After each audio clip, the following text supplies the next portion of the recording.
excited na rin ang Pinoy show business dahil after a long wait, balik big screen na po ang premyadong aktres at matalik naming kaibigan ni Papu, ang napakatalent na actress na singer-performer na si Casey Concepcion. At yan po ay matapos siyang mag-yes na bumida sa pelikulang Asian Persuasion. Uy, na-persuade si Casey na lumabas sa Asian Persuasion na pinadus lang naman ng Tony Award winner na si Jet Tolentino. At para ikwento sa atin yung tungkol sa pelikulang ito, narito na po siya. She will join Live us na today.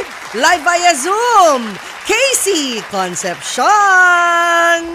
Hello, Case.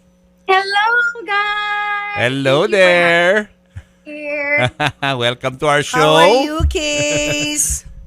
I'm okay. I'm super excited kasi parang first time na may ganitong form. I don't know. Pero excited ako yung online talagang mundo ko to diba? And yun nga, we're friends in real life. And meron akong utang sa inyo na dinner.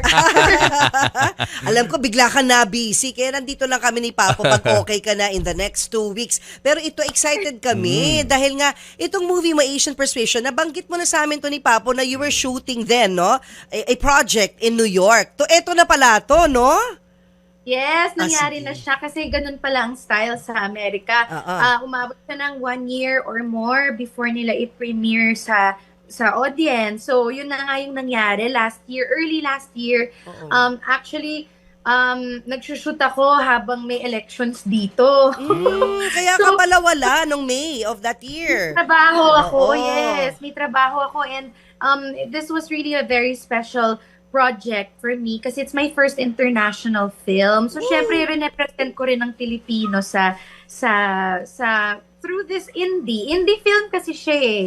Pero American indie. So yung, alam nyo, nagulat nga ako yung indie pala sa Amerika, ang budget, ang laki-laki compared sa commercial film dito sa Pilipinas. Wow. So parang natuwa naman ako na, wow, ang dami palang pwedeng gawin. Basta mahusay lang din yung team and may magandang budget and marunong silang mag-allocate sa kung anong budget nila. And di ba may mga indie rin na sobrang ganda na actually hindi ganun kalaki yung budget ng production pero pinapanood talaga ng tao kasi natutuwa sila and you see it sa streaming platforms. So hopefully ito naman romantic comedy siya. So it's funny and yet may pusong Pinoy siya kasi it's about a Filipino-American marriage and naghiwalay sila and sa Amerika may divorce. So they got divorced and lahat ng makulay na mga kaganapan na nangyari in between mangyayari sa kanila. Oo. So ikaw ang may asawa dyan. Balik couple kayo. Sino yung kapartner mo? Yes. So si Dante Basco is my leading man dito. Siya yung lead nitong movie na to. Siya actually yung talagang experienced. Nakagawa na nga siya ng Steven Spielberg na pelikula dati-dati pa si Hook, di ba? Oh, yeah. And siya rin yung boses ng Zuko, ng Avatar. So marami na siyang nagawa dito sa mundo ng Hollywood. So marami din akong natutunan sa kanila kasi syempre for me, it's my very first naman. What about Paulo Montalban? Ano ang kanyang role dito? Yeah. Kampagulo. Panggulo. Paggulo, third party, parang kalab triangle, ganun ba yun? Manood na lang kayo. Bitin. Tika, pero how did you get the project yun? Ikaw ba, kailangan pa bang mag-audition ng isang Casey o pinadalan ka na ng script and mag-yes ka na lang? Paano yung process? Well, depende yun kasi sa project. Siyempre, a lot of auditions happen in America talaga. Talagang yun yung kalakaran katulad dito lalo na kapag yung bagong artista ka. But doon, auditions are really the norm. Naggulat lang ako kasi nag-post ako ng actor's reel. Yung parang reel sa Instagram na puro yung work reel siya for me. Lahat ng mga ginawa ko na project. Parang meron lang akong pinost na reel. And I think nakita ng production team or ng producers yung reel ko. And then, kinontak na ako ni Jet Florentino, and then I met Mike Ang, who is the screenwriter, the writer of the movie, who wrote the film, the script, and they met with me. Nung time na yon, nag-aaral ako sa LA kasi ito yung time na parang lockdown, coming out of 2021 to eh.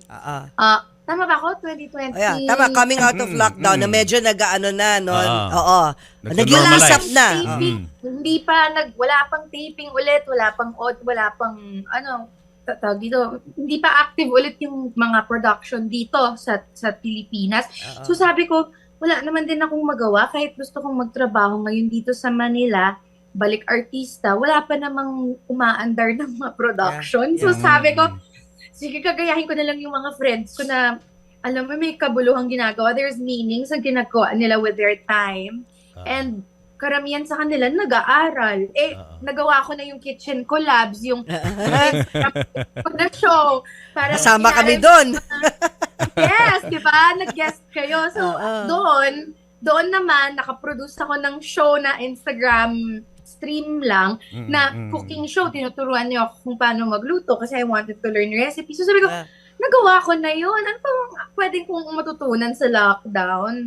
So I decided to continue studying my jewelry with yung school dun sa Los Angeles. So yun, pumunta ako dun to study again. Tapos wala pang ilang buwan, biglang nakakuha ko ng call from the producer to say na there's a movie that we really would like for you to consider. It's an international film. It's produced here in America.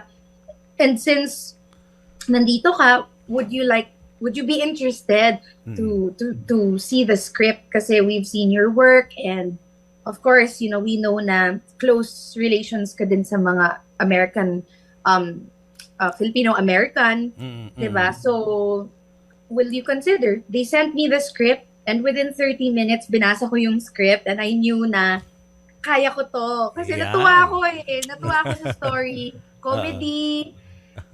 Pero pusong Pinoy siya eh. Pero very American din yung attack. So, it's like hybrid. Para siyang nag-connect yung dalawang mundo ng Amerikano or Filipino-American or Asian-American.